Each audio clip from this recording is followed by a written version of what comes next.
देखते हैं भारत के महत्वपूर्ण कोयला क्षेत्र के बारे में।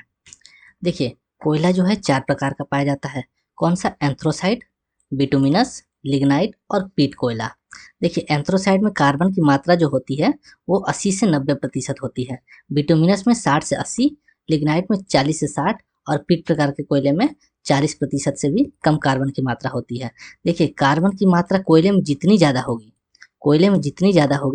उतना ही कोयले में धुआं कम निकलेगा, कोयले से धुआं कम निकलता है और राख कम निकलता है।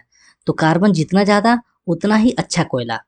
तो देखिए, यहाँ पे कार्बन की मात्रा जो है 80 से 90% है। तो यहाँ पे एंथ्रोसाइट जो है सबसे अच्छा कोयला माना जाता है। एंथ्रोसाइट, उसके बाद बिटुमिनस उससे थोड़ा सा कम अच्छा माना जाता है, क्योंकि यहाँ पे कार्बन जो है 60 से 80% है। उसके बाद लिग्नाइट और उसके बाद पीट। तो यहाँ पे एंथ्रोसाइट सबसे अच्छा कोयला माना जाता है और पीट जो है सबसे बेकार कोयला माना जाता है। देखिए, भारत की बात करें तो भारत में जो सर्वाधिक भंडार है कोयले का वो बिटुमिनस प्रकार का ही है। बिटुमिनस में कार्बन की मात्रा कितनी होती है? 60 से 80% होती है और भारत में सबसे ज़्यादा भंडारण इसी कोयले का है और इसी का उपयोग भी होता है भारत में।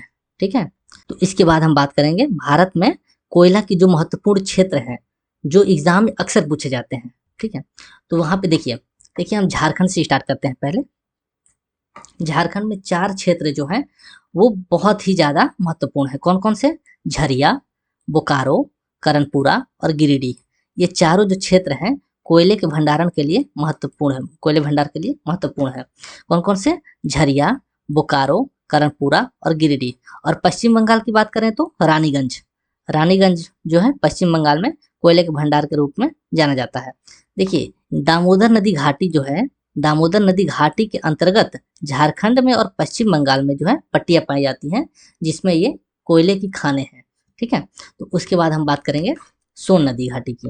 देखिए, सोन नदी घाटी के अंतर्गत मध्य प्रदेश में सिंगरौली है। क्या है? मध्य प्रदेश में सिंगरौली है। देखिए, सिंगरौली और सिंगरैनी दोनों में बहुत कंफ्यूजन होता है, तो याद रखिएगा मध्य प्रदेश में क्या है? सिंगरौली है। और सिंगरैनी कहाँ पे है? सिंगरैनी जो है तेलंगाना और आंध्र प्रदेश के बॉर्डर पे है सिंगरैनी, और मध्य प्रदेश में क्या है? सिंगरौली। देखिए, यहाँ पे गोदावरी नदी घाटी की बात करते हैं। गोदावरी नदी घाटी में तेलंगाना और आंध्र प्रदेश के बॉर्डर पे सिंगरैनी है। क्या है? तेलंगाना और आंध्र प्रदेश के बॉर्डर पे क्या है? सिंगरैनी है। उसके बाद देखिए, महानदी घाटी के बारे में बात करेंगे तो उड़ीसा का तलचर और छत्तीसगढ़ का कोरबा क्षेत्र। उड़ीसा का तलचर और छत्तीसगढ़ का कोरबा क्षेत्र, ये इंपॉर्टेंट है कोयला क्षेत्र के लिए।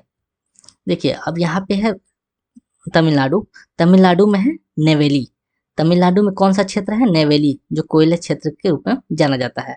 कौन सा? नेवेली। और यहाँ पे देखिए सिंगरैनी कहाँ पे है? तेलंगाना और आंध्र प्रदेश के बॉर्डर पे है सिंगरैनी।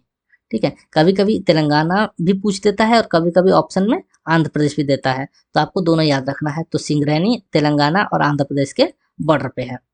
तो उम्मीद है ये क्षेत्र आपको अच्छे से याद हो गया होगा। देखिए, तो बात करेंगे कोयला भंडार वाले शीर्ष राज्य और कोयला उत्पादन वाले शीर्ष राज्य। देखिए, कोयला भंडार वाले शीर्ष राज्य कौन कौन से हैं? उसमें है झारखंड, उड़ीसा और छत्तीसगढ़, ये तीनों हैं। और कोयला उत्पादन में कौन आगे है? कोयला उत्पादन में छत्तीसगढ़ आगे है, इस बात का याद रखिएगा। कोयला भंडार में झारखंड आगे है, कोयला उत्पादन में छत्तीसगढ़ आगे है। उसके बाद उड़ीसा और उसके बाद झारखंड। देखिए, उड़ीसा सेकंड नंबर पे यहाँ पे भी है, सेकंड नंबर पे यहाँ पे भी है। तो कोयला भंडार में और कोयला उत्पादन में उड़ीसा जो है दूसरे स्थान पे आता है। उसके बाद झारखंड जो है भंडार के मामले में तो तीसरे पे है, लेकिन उत्पादन के मामले में पहले पे आ जाता है। तो झारखंड, उड़ीसा और छत्तीसगढ़, ये जो सीरीज है यहाँ पे जस्ट उल्टी हो जाती है। यहाँ पे छत्तीसगढ़, उड़ीसा और झारखंड हो जाता है। मतलब झारखंड जिसके पास भंडार बहुत ज्यादा है वो उत्पादन के मामले में तीसरे पे चला जाता है। ठीक है, तो ये आपको याद रखना है। Like this video and subscribe my channel.